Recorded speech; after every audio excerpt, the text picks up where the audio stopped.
A lot of these kids these days are using ChatGPT and other AI to facilitate their work and to complete high school. Do you have thoughts about that and how AI can be used in a beneficial way instead of in this way for kids and with teaching? Let me tell two stories, and then I will answer that. Um,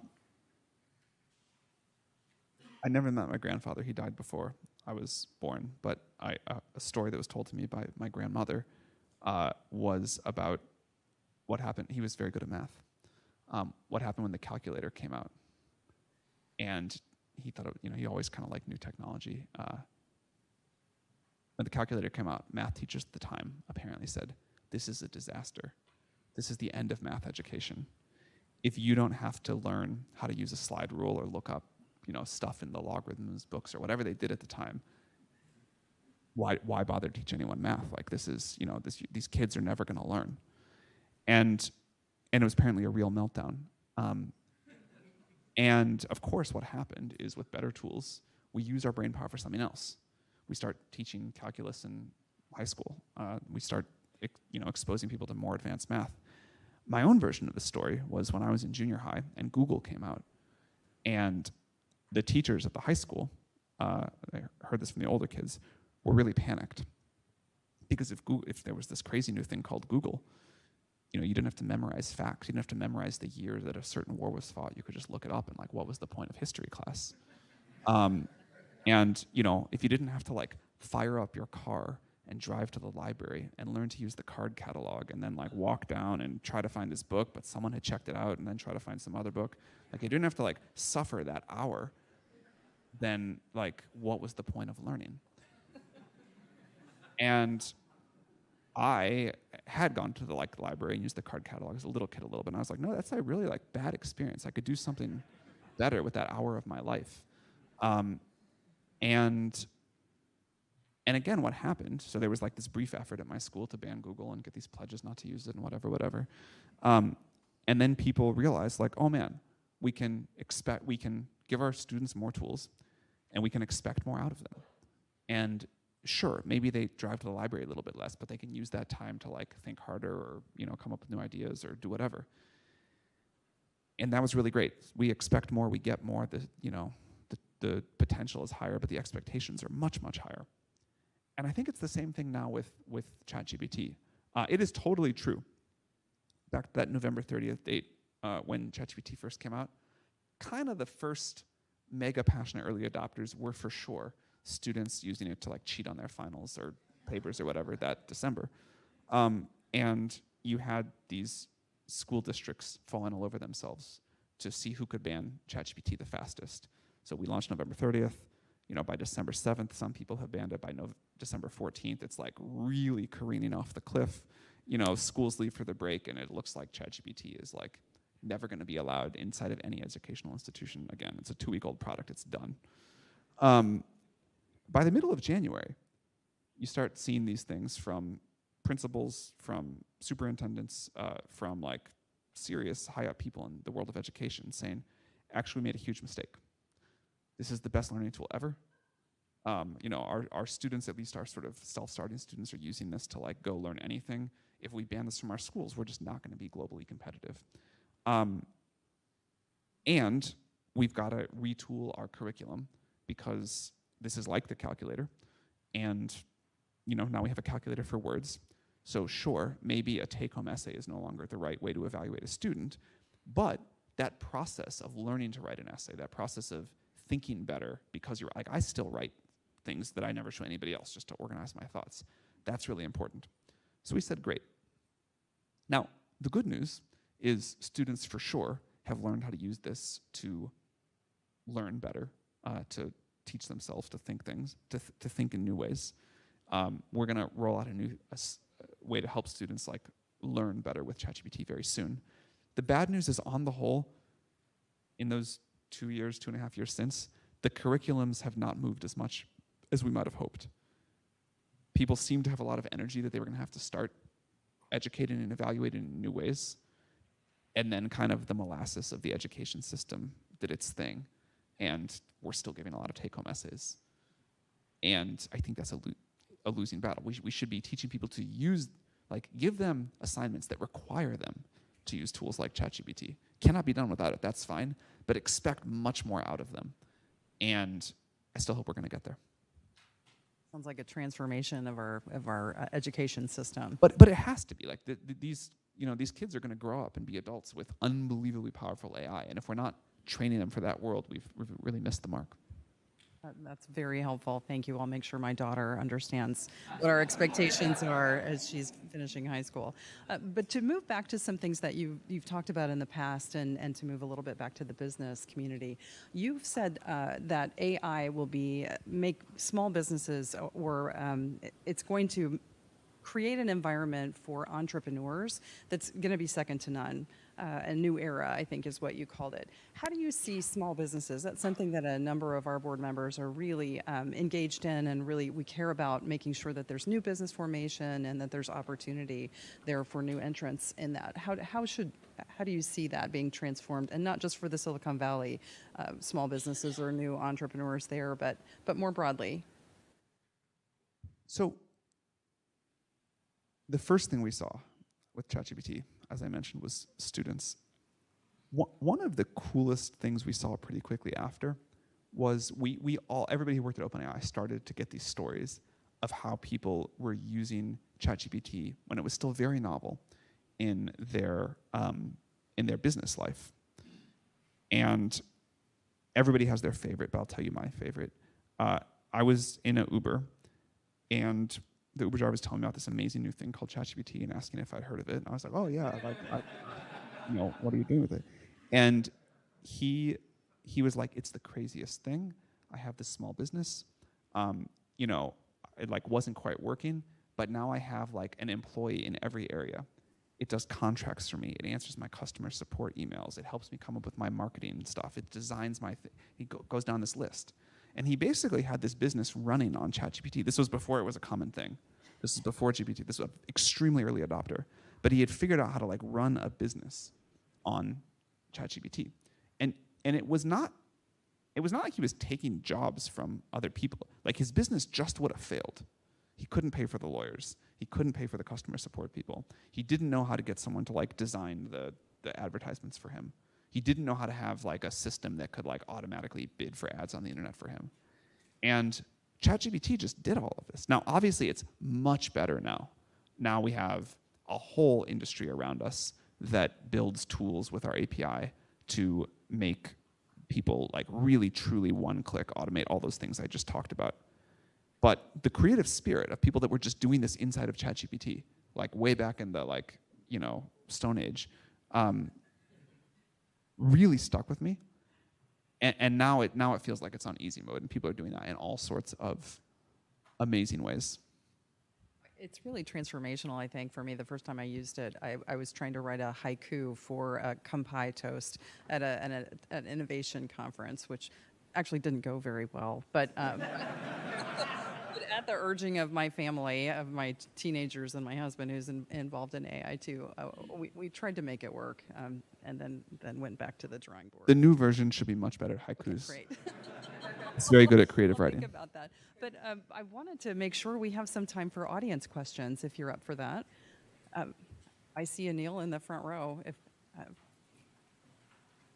Anil Kashyap with the Chicago booth.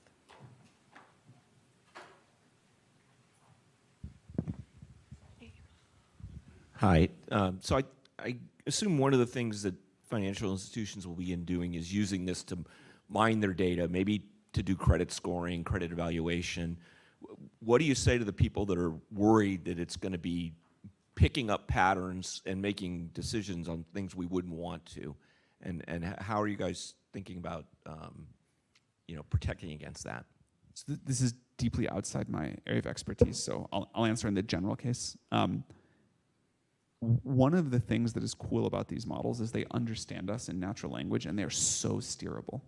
So if you say, hey, you can go look at all this data to make a decision, but don't consider X, Y, or Z at all, like don't let that have any factor, it generally speaking will really be good at following that.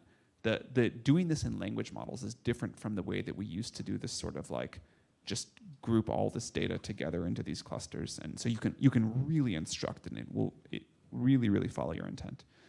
The second thing is, I think the question behind the question there is that these models are going to be very biased in ways we don't like. I think humans are quite biased. I think AIs are dispassionate and unemotional and don't have the kind of like built up, whatever that people do. And I think it'll be possible for AI correctly built to be a significant debiasing force in many industries. And I think that's not what many people thought, including myself, with the way we used to do AI, but on the current trajectory, that seems very possible.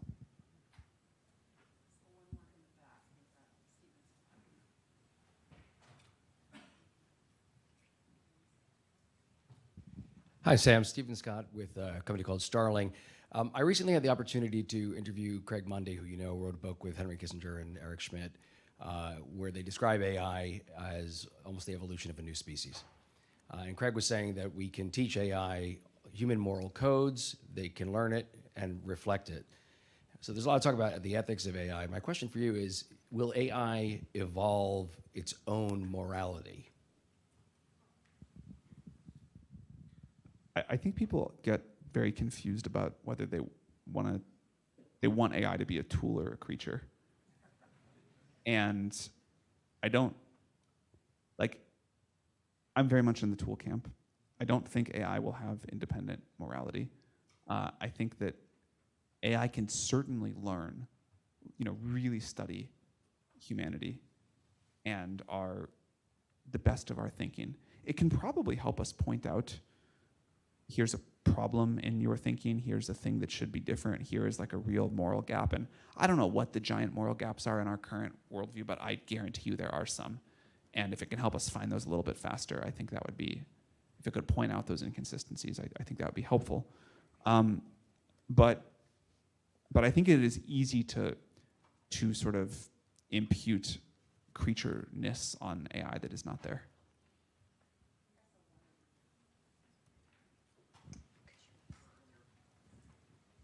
Thanks. I read recently, it's weird to use the phrase traditional internet, but there are some people who say that AI will sort of destroy or really reshape the traditional internet, whether it's search, whether it's lots of other things. And obviously there's a huge economy now that we built on that. What's your sense of the amount of change that's going to happen in that world, where AI will be most disruptive and where things will be more status quo? I do think there are all of these things. So I think AI will be somewhat disruptive to the way people currently use technology. The reason I was smiling is there's this funny thing that happens. Older people, or people who are used to like emailing with a certain kind of etiquette, will type out the bullet points that they want to communicate, put it into ChatGPT.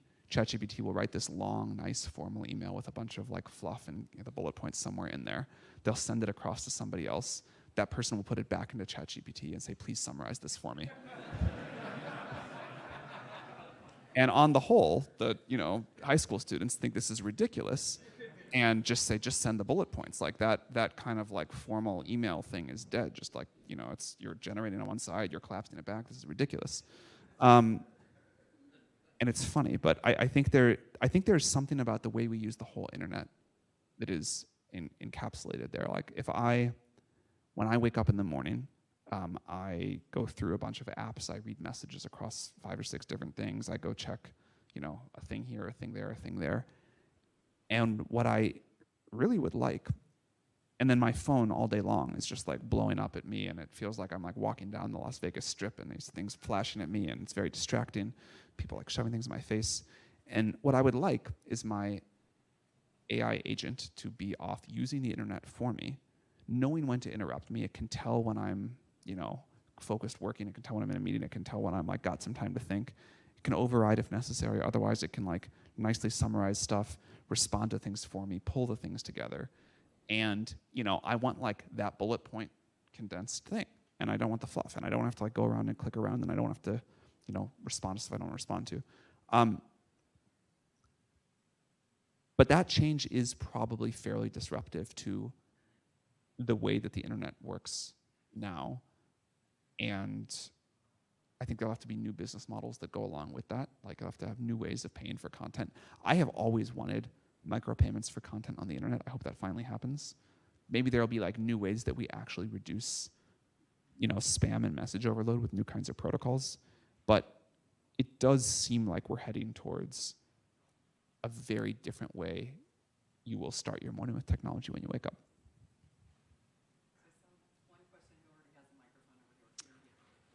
I'm Peter Hooper, Deutsche Bank. Sam, thank you very much for prolonging a career here, or at least raising productivity as the years advance rather than seeing it drop off. You mentioned you're expecting significant job losses and significant job gains. Could you talk a little bit more about the areas and the potential disruption that could cause? One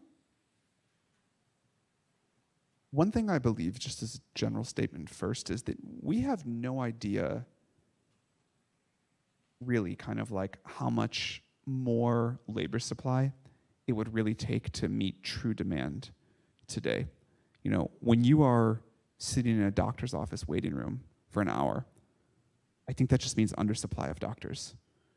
Or that the doctors aren't productive enough. And it would be great if the doctor's waiting around and as soon as you get there, like, they're ready to see you and they have the whole thing ready to go. Lots of other examples like this. Every time you're wasting your time in any way, every time you're kind of clicking around the internet, can't quite do the productive thing. I think we are in an undersupply of labor to a degree that is going to look horrible in retrospect. Now, some areas, again, I think just like totally gone. I don't know if any of you have used one of these like AI customer support bots, but it's incredible. A couple years ago, you like call customer support, you like go through a phone tree, you talk to 4 different people, they do the thing wrong, you call back again, you wait through it. It's like hours of pain, ton of time on hold, and the thing that you want doesn't happen. Very frustrating experience. Now you call one of these things and AI answers. It's like a super smart, capable person. There's no phone tree, there's no transfers. It can do everything that any customer support agent at that company could do. It does not make mistakes. It's very quick. You call once, the thing just happens, it's done, answers right away. Great. Now, I don't want to go back there. And I also it doesn't bother me at all that that's an AI and not a real person. So that's a category where I would just say, you know what? When you call customer support, you're going to be talking to an AI. And that's fine.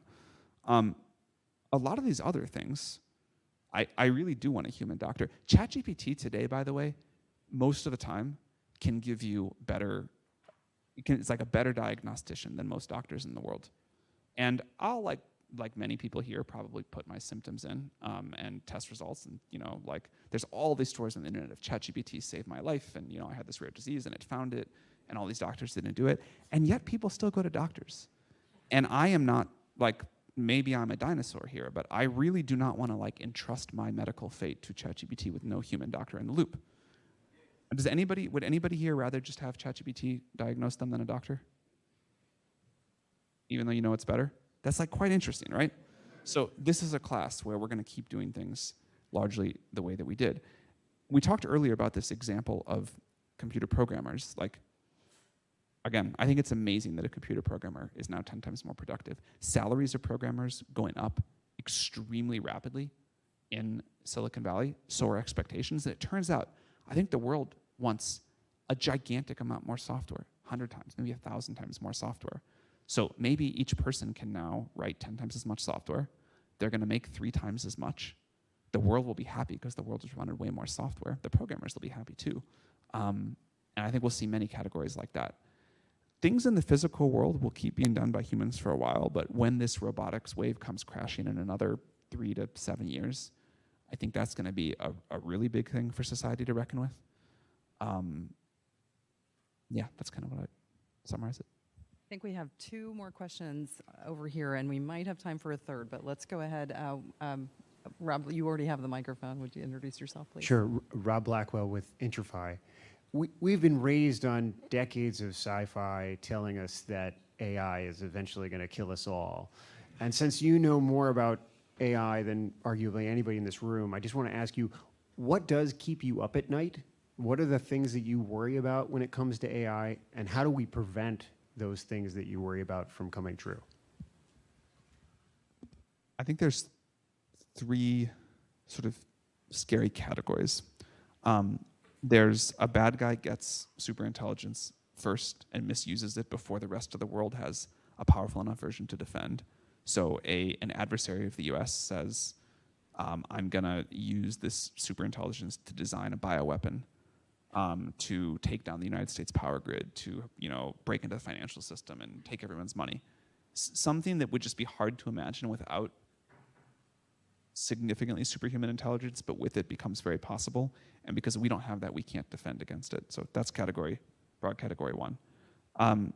And I think that the bio capability of these models, the cybersecurity capability of these models, these are getting quite significant. We continue to flash the warning lights on this. I think the world is not taking us seriously. I don't know what else we can do there, but it's this is a very big thing coming. Category 2 is the sort of broadly called loss of control incidents, where that's kind of like the sci-fi movie. The AI is like, oh, I don't actually want you to turn me off. I'm afraid I can't do that, whatever. And I think that is less of a concern to me than the first category, but a very grave concern if it came to pass. There's a lot of work we and other companies do on model alignment to prevent that from happening. But as these systems become so powerful, that's a real concern. And then there's the third one, which I think those first 2 are sort of easy to think about and imagine. The third one is, to me, more difficult to imagine, but quite scary. And I'll explain what it is, and then I'll give a short-term and a long-term example. This is the category where the models kind of accidentally take over the world. They never wake up. They never do the sci-fi thing. They never open the pod bay doors. But they just become so ingrained in society, and they're so much smarter than we are. And we can't really understand what they're doing, but we do kind of have to rely on them. And even without a drop of malevolence from anyone, society can just veer in a sort of strange direction. When I was a kid and Deep Blue, that AI system built by IBM, beat Garry Kasparov in chess, I remember my dad saying, this is the end of chess, and no one's going to play it again. But then it turned out that actually, although the AI was better than humans, AI plus a human together was way better than an AI or the human. The AI would present 10 options, and the human would pick the best one or something like that and play the move. And everybody said, oh, we have this wonderful future of man and machine together. It's all no problem, whatever. That lasted 2 months, 3 months, something like that. And then the AI got so smart that the human only made it worse because they didn't understand what was really going on, and the AI alone trounced the AI and human. It's been like that ever since. Now, another interesting part of that story is everybody was convinced in the 90s that was the end of chess, because if AI could beat humans, why should humans care? Chess has never been more popular than it is today. People love to watch chess.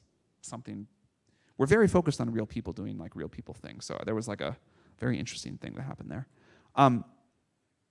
But this phenomenon, I think, is a really big deal. In the short term, you can see it where people we call this emotional over-reliance. People rely on ChatGPT too much. There's young people who just say, I can't make any decision in my life without telling ChatGPT everything that's going on. It knows me, it knows my friends, I'm gonna do whatever it says. That feels really bad to me.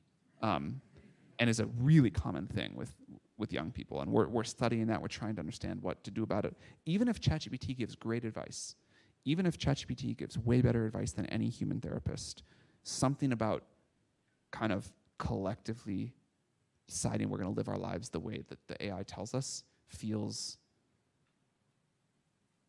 bad and dangerous than a bunch of things like that. The longer term category is,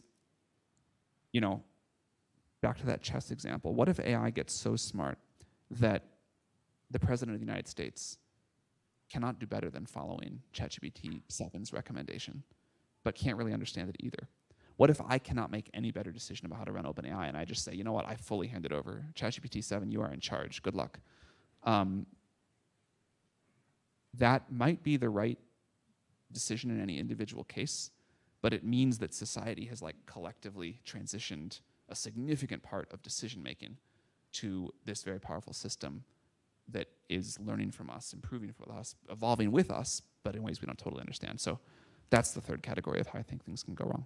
I think there was one question behind you, Rob. And then I might just ask you to wrap up by helping us encourage innovation in the banking system and how you might recommend we do that. Hi, Joe Cavatoni with the World Gold Council. I think you're kind of touching on it in your third example that you've just given.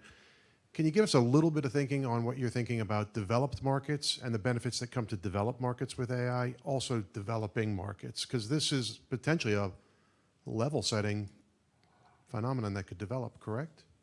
Very much. I think it'll be a deeply level-setting phenomena. Like, you know, maybe you don't love the healthcare or the banking system in the United States, but at least you have one. You know, at least you can get financial advice. At least you can get medical advice.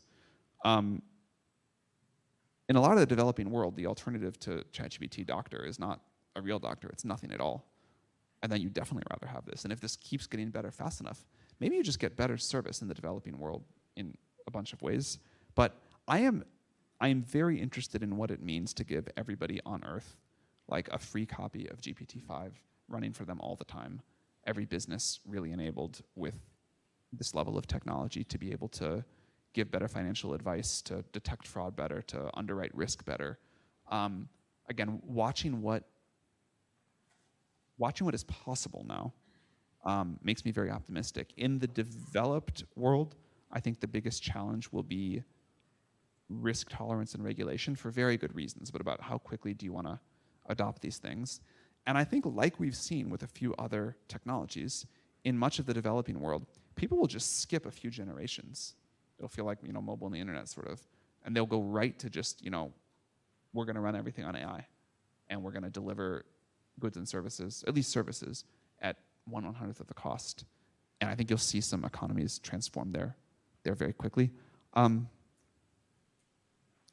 I do think that in, you know, obviously I'm most familiar by far with how things work in the United States, but I do think financial services here should just be completely different in another decade. Like the way that we move money, the way that we give financial advice, the way that we think about underwriting risk. It just seems like we can so dramatically improve all of that so quickly now. How do you see OpenAI or your services facilitating that evolution? And how can we as regulators think about what the constructs should be as we're implementing or allowing for innovation to occur? Promise I didn't come here for the TV commercial, but we'd love to work with any of you, of course. No, whether it is us or one of our competitors, I think that just in the last 6 months, as reasoning models have really rolled out, this transition from these models that could think not at all and had to give an instant response to models that can think for many seconds or many minutes. And the robustness and reliability that's come with that means that for an industry like this, I think the technology is finally really usable. And a lot of people have not tried the latest generation of models. But I think if you do, you'll be like, oh, this is, you know, like much smarter than most people. And then on the government side, I think it's the same thing. Like government has got to embrace this technology, and we'll be able to do everything better. Well, thank you, Sam, so much for joining us. We ran a little bit over time, and I'm sure everybody's ready for lunch. Thank you very much. We Sorry really for keeping you.